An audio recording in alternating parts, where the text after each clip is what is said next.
नमस्कार दर्शक बंधु नारद न्यूज को आपण मानक स्वागत। आज खबर शिरोनामा होचु बालियापाल अंचल जबत है विपुल परिमाणर अबकारी सामग्री एवं 5 जन गिरफ होती।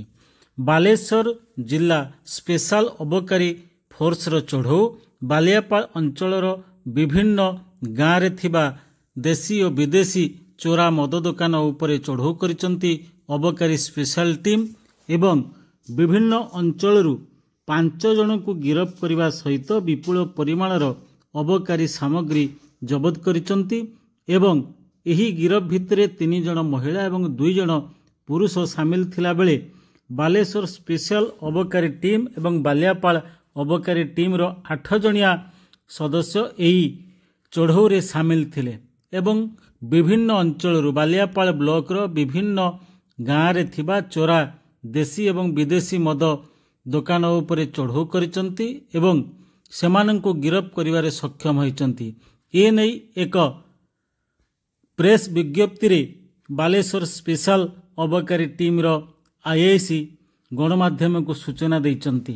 तेबे दीर्घ दिन धरी बालियापाल अंचल रे बेआईन भावरे मद बिक्री एवं कारबार चलिथिला बेले लोके बहु अभियोग करिथिले एवं एही अभियोग को भित्ति करी आज बालेश्वर स्पेशल अबकारी स्क्वाड टीम आसीथिले एवं बालियापाल अबकारी टीम मिसी घटना रे 8 जन सामिल होई यहाको चढ़ऊ जारी रखिथिले एवं एही चढ़ऊ रे विपुल परिमाणर मद जबत हेबा सहित 3 महिला एवं 2 पुरुष गिरफ होइचंती एवं सेमानंकु कोर्ट चालान कर जाइथिबा सूचना मिलिछि।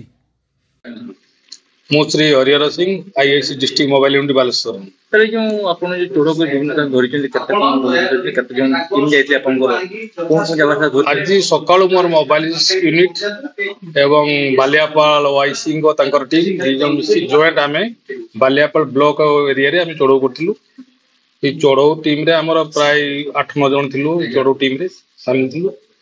बालियापाल ब्लॉक मार्केट उपरे नारायणपुर जंबीराई कालियाखिया एमती विभिन्न एरिया रे हमें जबत चढ़ऊ करी विपुल परिमाण देशी विदेशी मद जबत करिछु एवं ता सहित 6 जन को हम अटक रखिछु एवं ताको पर अनुसंधान चलिछु।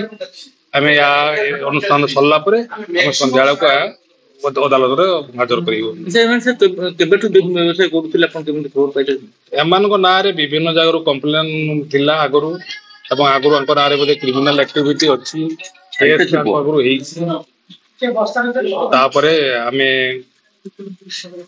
एबे तुरंत तांको देई पदक्षेप नेउ अटैक करछु तांको देइकरी हम धरिछु।